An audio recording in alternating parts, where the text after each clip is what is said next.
Hello friends, இன்னைக்கு நம்ம healthy, tasty, ஈஸியான கோவக்காய் கறி எப்படி பண்ணலான்னு பார்க்கலாம். இந்த ரெசிபி பண்ணுறதுக்கு நான் 1/4 கிலோ கோவக்காய் எடுத்திருக்கேன். கோவக்காயோட தலையும் வாலையும் கட் பண்ணிவிட்டு 4ஆக கட் பண்ணிக்கோங்க.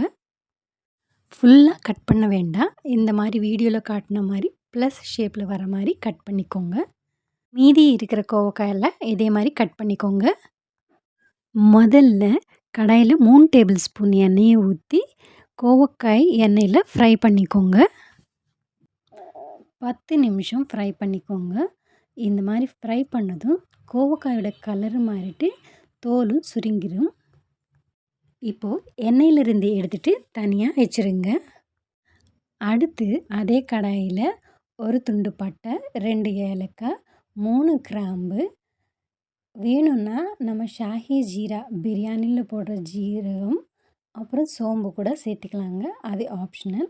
அப்புறம் பொடியாக கட் பண்ண வெங்காயம் சேர்த்துக்கோங்க. அது கோல்டன் ப்ரௌன் வர்ற வரைக்கும் நல்லா ஃப்ரை பண்ணிக்கோங்க. கொஞ்சமாக சால்ட்டு சேர்த்தா சீக்கிரமாக கலர் மாறிட்டு ஃப்ரை ஆயிரும். வெங்காயம் வதங்கினதும் கொஞ்சமாக கருவேப்பிலை, 1 டீஸ்பூன் இஞ்சி பூண்டு பேஸ்ட்டு போட்டுட்டு பச்சை வாசனை போகிற வரைக்கும் ஃப்ரை பண்ணுங்க. இதில் 1 டீஸ்பூன் மஞ்சள் தூள், 2 டீஸ்பூன் மிளகாத்தூள், 1 டீஸ்பூன் மல்லித்தூள், 1 டீஸ்பூன் ஜீரகத்தூள், அப்புறம் கொஞ்சமாக சால்ட்டு சேர்த்துட்டு நல்லா கலந்து விடுங்க. இந்த மசாலா மிக்ஸ் பண்ணும்போது ஒரு நல்ல அரோமா வரும். அப்போ வரைக்கும் கொஞ்ச நேரம் ஃப்ரை பண்ணுங்கள். நான் இங்கே 4 மீடியம் சைஸ் தக்காளி எடுத்துகிட்டு கிரைண்ட் பண்ணிக்கிட்டு ஆட் பண்ணிகிட்ருக்கிறேன். இது 5 நிமிஷம் எண்ணெய் பிரிஞ்சு மசாலாவோட பச்சை வாசனை போகிற வரைக்கும் வேக விடுங்க. பாருங்கள், எண்ணெய் நல்லா பிரிஞ்சு வந்துருச்சு.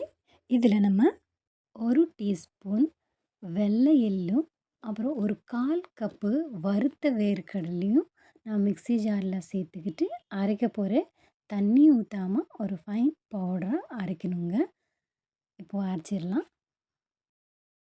இப்போது அரைச்ச வேர்க்கடலையை இந்த மசாலாவில் சேர்த்து நல்லா மிக்ஸ் பண்ணிக்கோங்க. வேர்க்கடலையை சேர்க்குறதுனால நம்மளுக்கு ஒரு நல்ல அரோமா இல்லை ஃப்ளேவர் கிடைக்கும். அதே மாதிரி ஒரு க்ரீமி கன்சிஸ்டன்சிக்கு கிரேவி வரும். 1 கப்பு தண்ணி இந்த மசாலாவில் ஊற்றி நல்லா வேக விடுங்க. இப்போது இதில் தேவையான அளவு சால்ட் சேர்த்துக்கிட்டு மிக்ஸ் பண்ணுங்கள்.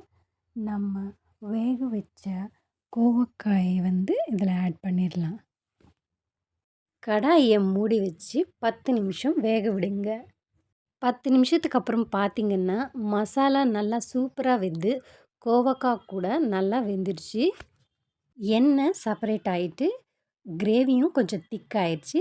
இதில் நம்ம கிரேட் பண்ண இஞ்சி, பச்சை மிளகா, அப்புறம் கொஞ்சமாக கசூரி மேத்தி ஃப்ளேவருக்காக ஆட் பண்ணிக்கலாம்.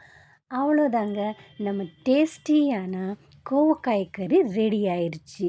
உங்களுக்கு தெரியுமா, இது குளுக்கோஸ் அளவை சமப்படுத்துறதுக்கும், அப்புறம் வைட்டமின் சி ஜாஸ்தியாக இருக்கிறதுனால நேச்சுரலாகவே இம்யூனிட்டி பூஸ்ட் பண்ணுற ஒரு வெஜிடபிளாக இருக்குது.